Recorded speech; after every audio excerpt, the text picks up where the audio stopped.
Your expected approach time 3-4, approach button 17, the altimeter 29907.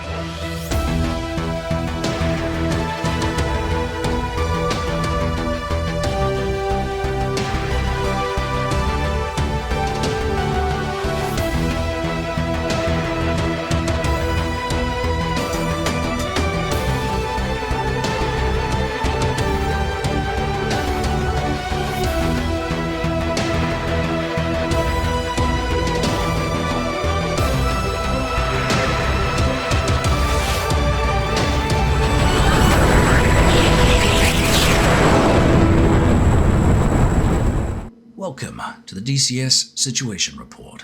Altimeter 29907 in Sayer State. 997 8.0. Well, if you're a first-time viewer, definitely welcome. Thank you for tuning in. And of course, if you are a pre-existing or regular viewer, welcome back to the channel where we discuss news and information about DCS World. I'm your host, Prickly Hedgehog, and today we're going to take a little look at the open beta update which was released recently to rectify a large number of bugs, and has a lot of fixes as well as some additions. We also have some very exciting news from Flying Iron Simulations, which we'll discuss later.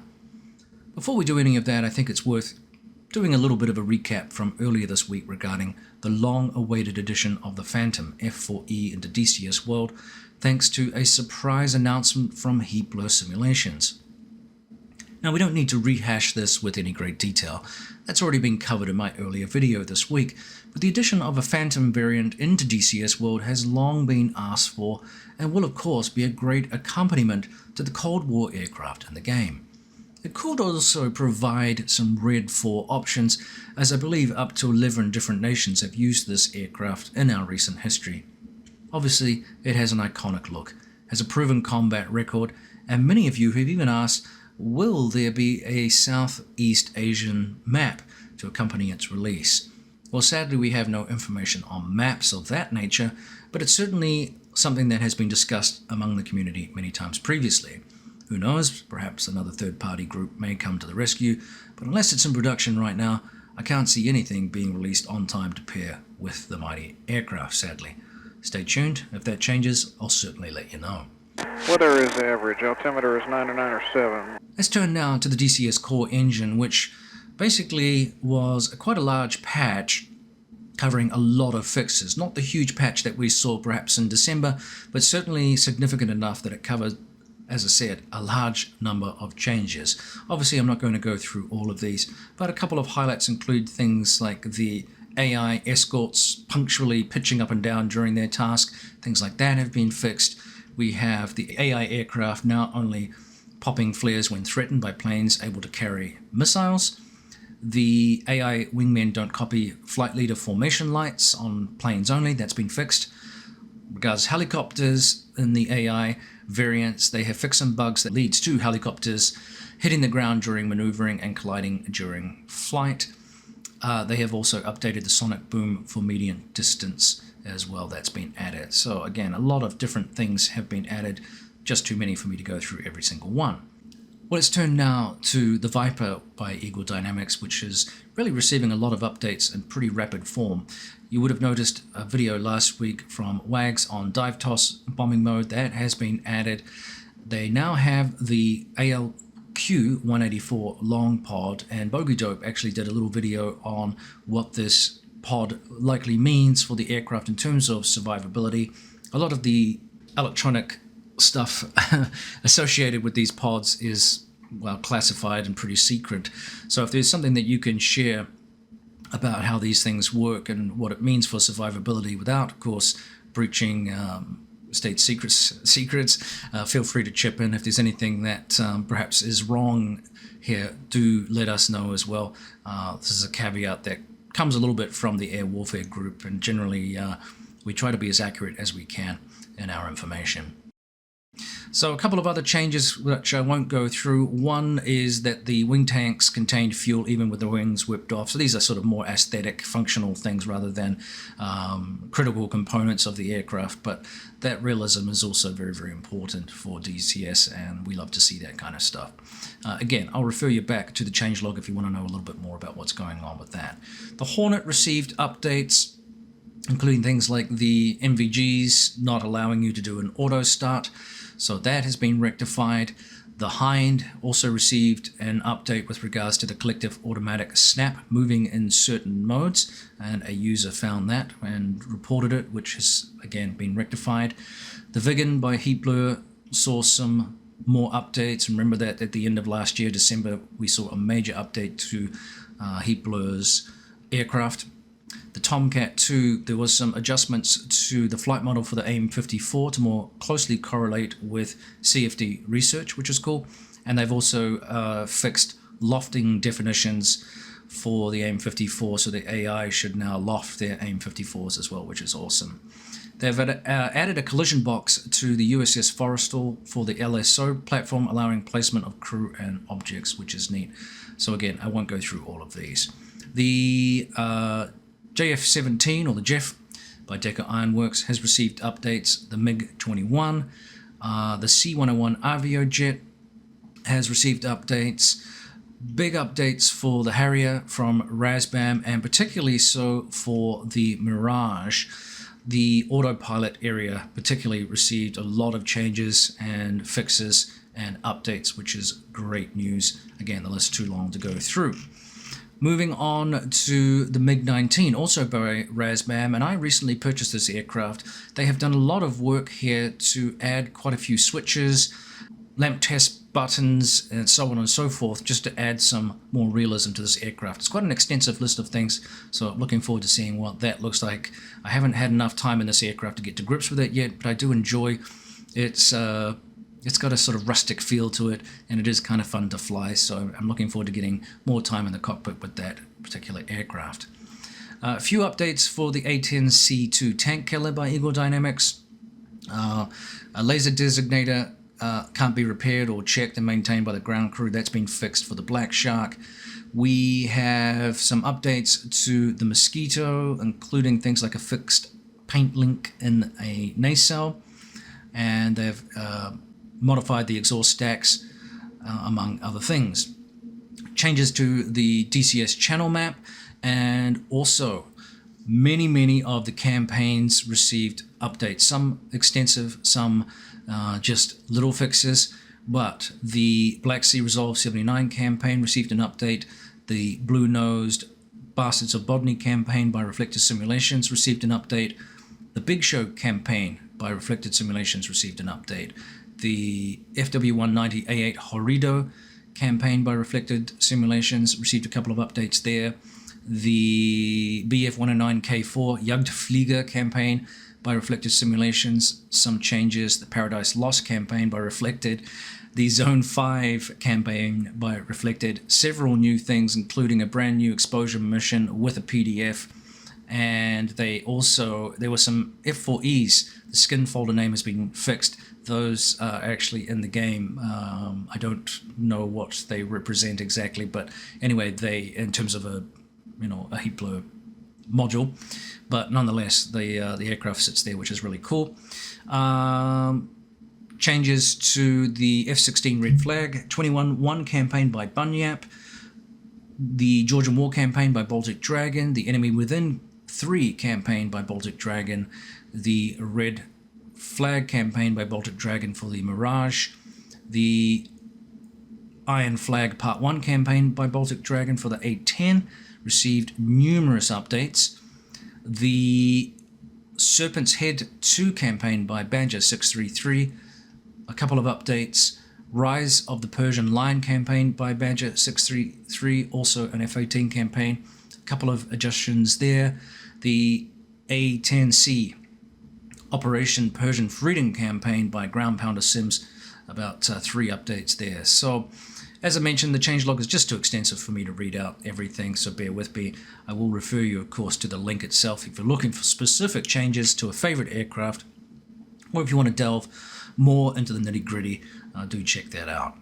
Now, I thought it was interesting that one user, AdMickey, found that collective issue for the Hind and reported it, and it was picked up by big newie, I think. So you never know how your input or observations with a module might be used by the developers for constructive feedback and changes. So if you are noticing things, double check the forums, and if you're not sure, it doesn't probably hurt to throw something in there unless it's particularly superfluous. Use common sense. But if you're flying an aircraft a lot and have noticed something, especially after an update or something like that, it may be worth checking out the changelog and double checking to see if it is caused by the changelog or if something new has occurred that Eagle Dynamics isn't aware of. And I congratulate all the people that do that on a regular basis, because obviously it helps all of us, and certainly ED gets the benefit of it, but it definitely helps us as end users. Now, speaking of helicopters, an interesting update from WAGS, who provided a promising update on the status of the Apache regarding multi-crew synchronations as follows. He explained that Eagle Dynamics has completed one of the biggest gating items for early access release, and that is multi-crew sync. Now, when in networked multi-crew, this is a critical feature that allows both crew members to set the direct to location, set a terrain point, and set a waypoint, hazard control measure, or target point. As you will discover, he explains, this is a rather unique aspect of the AH-64D and really shines in network play, which is cool. Work on the hold modes is going well, and heading hold is just about done. While you can certainly maintain a stable hover and very easily fly the helicopter without the attitude and altitude hold modes, the implementation of these will allow hands-free operations and make concealed attacks that much easier. The cold start procedure is proceeding well, and we can already bring a cold and dark AH-64D to life. Most of the work is now focused on the correct ENG, page indications, and fire suppression, arming, and test system. Initial George, this is the AI of course for the co-pilot gunner, is now integrated and undergoing initial test. This allows the player to fly from the rear pilot seat and instruct George up front to search for and engage selected targets that it has located, which is really cool. So these are probably the biggest 4 to-do items for the early access launch, and they are all making very good progress, which is good news. So it's encouraging news, obviously. Keep your eyes peeled over the next few weeks for any videos from WAGS on these topics, and also hints, therefore, on the release progress of this aircraft. Remember, it's already been delayed a couple of times, and while this has been disappointing, I think most of the community is pretty patient for a release sometime in this first quarter, if, of course, everything goes according to plan, and it will be, no doubt, a very, very popular aircraft to fly, and I know many of us are looking forward to getting behind the pilot seat and having a whirl. Marshall 610, do pass open to us. Affirmative 610, Good, have to go. outbound heading 070, contact approach control button 15. Now, one part of the core changes that we will see, and in a weird way, this is in part linked to the Apache's release, and that is the FLIR system. Now, according to ED, for air, land, and sea units and terrain objects, they are developing special thermal textures with several channels that will allow heat signatures to adjust based on the activity of the unit, time of day, ambient air temperature, and more. For example, when the engine is started, the engine compartment and the exhaust system begin to heat up, of course. After driving, the undercarriage, transmission, wheels, and tracks will also heat up. Guns and launchers also cool down smoothly with inactivity. Now, this will be implemented for modules that use modern FLIR sensors, such as the AH-64D, as I mentioned, of course the F-16, the A-10C, and the the A-10C2, for that matter, and of course the FA-18C. So no surprise there. This has been worked on for some time and was spotted actually by Ralphie Dude, who mentioned it in a Twitter post towards the end of last year, and ED did confirm, yes, we are working on this, so stay tuned. So this is part of an ongoing development process. Like I said, I think in part was triggered by the Apache launch. Roger, we're in the GRU, no telling. If you be advised, it's your 1 o'clock position. Pass and 6. Well, the big news in recent times includes the flying iron simulations work that they're doing on the A-7E II Corsair for DCS World. Now, last year, towards the end of the year, they gave us a pretty decent and impressive update on the work that they are doing. And they have made some significant changes and also made some significant advances in the development of this aircraft. And they have told us that through November and December of 2021, they focused on avionics and weapon systems, with the vast majority now modeled and integrated to various extents. Thanks to some very valuable documentation detailing the inner workings of the code and computer structures of the aircraft, they've been able to simulate avionics systems in great detail, recreating the information and data flow of the real aircraft, which is largely a quote there. So the key systems that they're working on include things like the AN/AVQ-7B5 heads-up display. The HUD is now nearing completion, with most functionality integrated. Thanks to the documentation mentioned above, all HUD elements have been sized, placed, and programmed exactly per the real-world counterparts. The HUD uses a slower refresh rate compared to modern aircraft, 25 per second. The 7B variant of the HUD includes FLIR integration from the LANA pod for low-altitude night ops. Unguided weapons delivery. Almost all unguided weapons are now hot and integrated for use, including release parameters, which is exciting. The CCIP bombing modes, therefore, have been developed and integrated. The air-to-ground radar mapping modes now integrated. Work continues on developing terrain avoidance modes, radar ranging modes, and integration with SLU aiming and waypoints. The AN/APN 194.5 radar altimeter has been modeled and integrated. The AN/ASN 91.5 tactical computer development of the tactical computer is well underway, with the tactical computer already powering and feeding information to many other avionics as per the real aircraft. Basically, the tactical computer is very complex, and in many ways they've described it as the heart of the avionics. Therefore, work will be ongoing here for some time yet on that particular feature of the aircraft. So, waypoints, navigation, radio, and much more are being worked on, which is really good news. The flight model has received a lot of attention also, and they've basically overhauled control surfaces to be simulated at a greater fidelity to support the updated flight model. They've hugely expanded upon coefficient build-up equations and data tables. They've improved the fidelity of mark effects on aero models, the speed brake, trailing edge, and leading flaps. Aero models have also been integrated. They've got here stall spin, high alpha modeling improved further and refined. They've also got refinement for the fuel, mass, MOI, and CG. I'll have to double check what those are off the top of my head. I'm drawing a blank right now.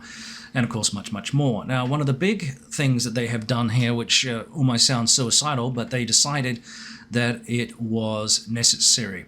They basically scrapped the 3D exterior and it's being redone. Now, they made this decision because they wanted it to be mind-blowingly accurate and detailed, virtually indistinguishable from the real thing. To achieve that, they made the heartbreaking decision to scrap their existing model, which they've been working on for a couple of years, and are going to rework it from scratch. They had a new artist who's joined the team, and they knew as soon as they saw his work on the F6F that they're working on for other franchises, that remaking the model from scratch was the right thing to do in order for them to put the best sim out there possible.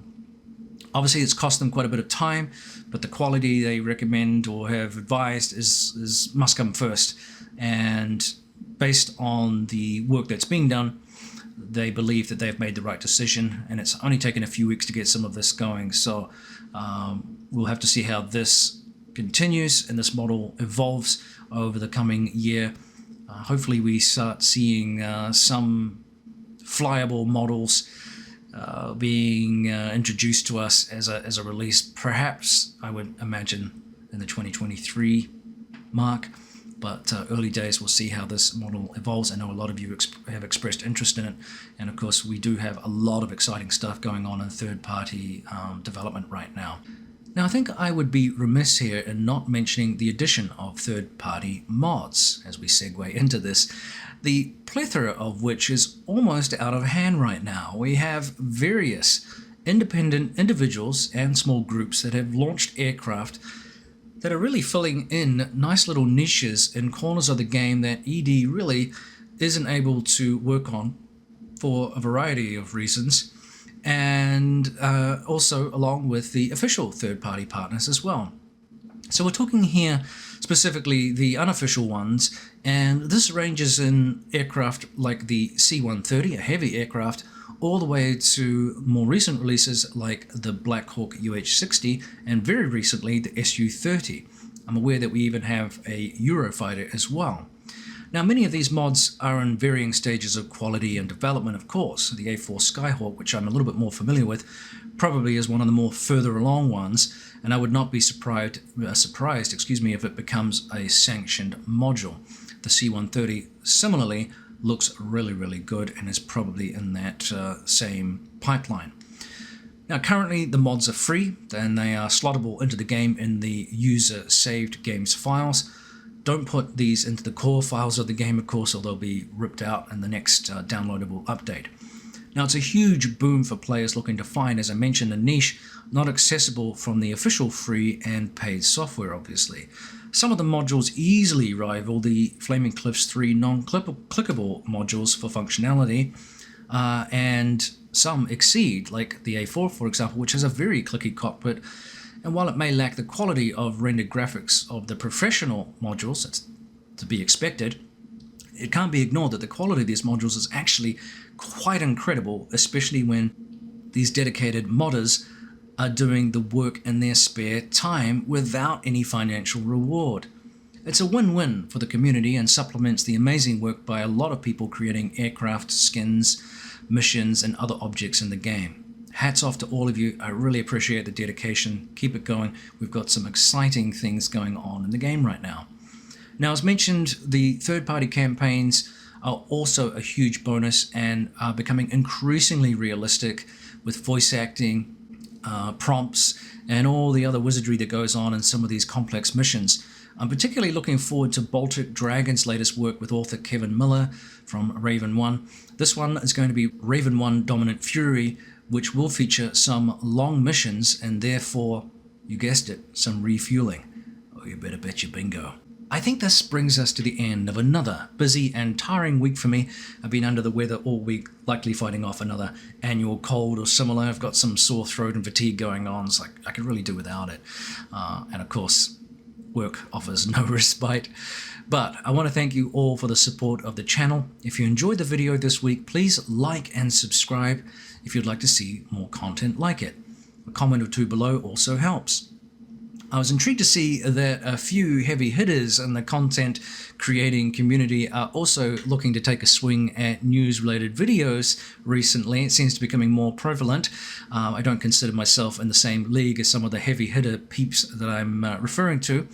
Nevertheless, I guess I'll take it as a compliment as they try to complement their content. I'll do my best to stay afloat with the big sharks. I'm just a little channel at the end of the day with a passion for news and information about DCS world, which I try to bring to you every week. So thanks for listening and tuning in. I appreciate all the feedback, suggestions, corrections, love and support, and I'll see you next time on the DCS Situation Report.